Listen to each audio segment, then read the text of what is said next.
Waalaikumsalam warahmatullahi wabarakatuh. Sebelumnya, perkenalkan nama saya Lucy Evi Andriani dan teman-teman saya. Nama saya Nuraini. Dan saya Afriadi. Dan saya Sylvia. Saya Nurisa. Di sini kami adalah mahasiswa dari Stikes Flora Medan. Kedatangan kami di sini ingin mengadakan satuan acara penyuluhan tentang diare, di mana materi diare ini akan disampaikan oleh teman saya yang bernama Sylvia. Kepada Sylvia kami persilakan. Baik, terima kasih. Ya, kakak dan abang tahu nggak apa itu diare? Abang tahu nggak? Tidak. Kemarin dari itu. Nah, jadi kak, bang, diare itu adalah buang air besar atau encer lebih dari 3 kali sehari atau tanpa darah dan lendir dalam pinggang. Untuk kakaknya, apakah kakak pernah kena diare? Kalau dibilang ya pernah, pokoknya pernah. Tapi emang apa sih ciri-ciri kita terkena diare gitu? Tanda-tandanya ya? Tanda-tanda, iya. Oke, di tanda-tanda itu ada 6 poin. Yang pertama, buang air besar terus-menerus dan kadang disertai dengan muntah.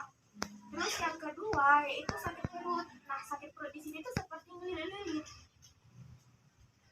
Dan yang ketiga itu tubuh panas. Dan yang keempat yaitu dehidrasi. Nah, sampai di sini paham? Kita jelas nggak dehidrasi itu apa sih? Nah, dehidrasi itu adalah keadaan fisik kita lemas karena kekurangan cairan. Terus yang kelima itu ada nafsu makan berkurang. Dan yang terakhir yaitu anus panas dan lecet. Apakah kakak dan abang paham? Ya.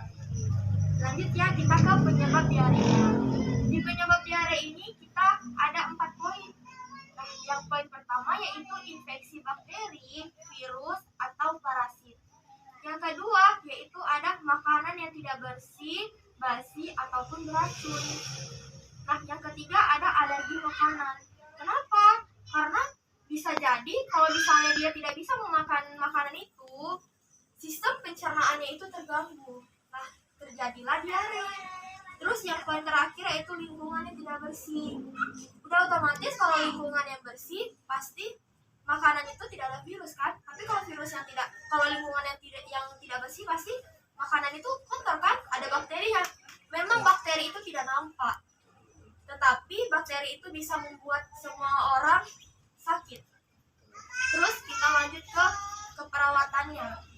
Nah, di keperawatannya ini atau pertolongan pertamanya diare, kita itu bisa kita berikan cairan oralit, terus istirahatkan tubuh, terus berikan makanan yang bergizi. Tetapi kalau abang dan kakak tahu obat tradisional yaitu dengan merebus daun jambu biji yang masih muda, dicampur sedikit dengan garam, lalu air rebusannya itu kita minum. Nah, itu bisa juga. Tetapi kalau misalnya diare itu terus menerus terjadi, ya kan? Itu kita bisa langsung kita bawa ke dokter ataupun puskesmas. Apakah kakak dan abang paham? Mengerti? Oke. Demikianlah penjelasan yang saya berikan. Selebihnya saya serahkan kepada moderator. Baik, terima kasih kepada pemateri. Selanjutnya, apakah ada yang ingin ditanyakan dari abang-abang atau kakaknya? Ya kak, tadi kan di situ ada untuk pencegahan pertamanya, namanya tuh kayak oralit. Bisa dijelaskan nggak sih apa itu oralit? Baik, pertanyaan kami terima ya. Kepada Afriadi, kami persilakan menjawab. Ya, baik Kak. Nah, untuk cairan oralit itu tadi ya, campuran garam dan gula dengan perbandingan 1:2. 1 sendok garam, 2 sendok gula, seperti itu Kak. Apakah bisa diterima, Kak? Selanjutnya, apakah abang ingin bertanya? Ya, maaf sebelumnya saya mau bertanya. Yang dimaksud dengan mencegah diare itu bagaimana ya Kak? Baik, pertanyaan diterima ya. Kepada teman saya, Farulisa, bisa dijawab pertanyaan dari abang. Untuk cara pencegahannya itu yang pertama mencuci tangan sebelum makan. Setelah itu memisahkan makanan yang mentah dari yang matang. Setelah itu menjauhi makanan yang diragukan kebersihannya dan tidak meminum air keran.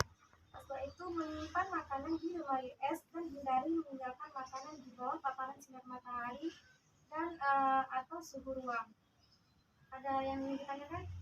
Kalau yang dari pertama tadi cara mencuci tangan yang baik itu bagaimana?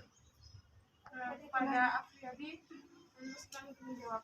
Ya baik, untuk Abang Indi ya mengenai pencucian tangan 6 langkah tadi. Nah, terlebih dahulu Bang ya, kita menghidupkan keran ya, air yang mengalir begitu, baru pakai sabun sanitizer ya, baru pertama kali langkah pertama awal Bang, telapak tangan secara memutar ya, baru yang kedua sela-sela jari sebelah kanan dan sebelah kiri, baru sebelah di bagian dalam gitu ya, baru mengunci bagian jempol baik kiri kanan, baru mengunci, baru habis itu menumpu begitu secara memutar, baru bilaskan pakai air yang mengalir tadi, baru dilap pakai tisu gitu Pak. Apakah bisa Apa dilanjutkan? ya? Selanjutnya, apakah ada yang ditanyakan lagi untuk kakaknya? Saya Kak, ini saya mau nanya. Jadi kan pas menjelaskan tentang diare ada virus-virus gitu ya. Virus apa saja sih yang menjadi penyebab terjadinya diare? Nah, Kak, di sini ada beberapa virus yang menyebabkan terjadinya diare. Salah satunya ada virus rotavirus. Virus rotavirus ini adalah virus yang menyebabkan diare, muntah, demam, dan sakit perut. Biasanya terjadi pada beberapa orang dewasa dan bayi. Meskipun ada obat untuk membantu meredakan gejala virus ini, tapi tidak ada obat untuk menyebabkan atau menyembuhkan virus rotavirus. Bagaimana Kak, bisa diterima? Masih ada yang ingin ditanyakan? Mungkin Abang ada pertanyaan atau kakaknya mungkin ada pertanyaan begitu. Udah cukup. Sampai sudah paham. Oke, itu moderator. Jika sudah cukup, kami akhiri satuan acara penyuluhan ini. Kami mohon maaf apabila dalam penyampaian materi ada salah-salah kata. Kami mohon maaf yang sebesar-besarnya. Kami akhiri. Assalamualaikum warahmatullahi wabarakatuh.